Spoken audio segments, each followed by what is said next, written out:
فریدون جونم. میگم قضیه اون 5 تا باجناق اصفهانی که رفتن خونه باجناقشون شنیده؟ نه. چه؟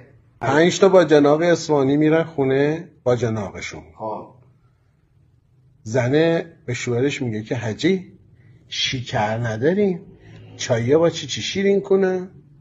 مرد اصفهانی میگه که تو بیریس چای بیار، من خودم بلدم چجوری شیرینش کنم. زنه 6 تا چای میریزه میاره با باجناق شیشمیه میگه که آقایون یکی از این چای‌ها شیرین نیست، به هر کی افتاد هفته دیگه همه مهمونی خونشون. آقا همه خوردن و گفتن به به. یکیشون چی گفت چی؟ و حاجی انقدر شیرینش کرده یکم چای میریز تو خیلی شیرینه.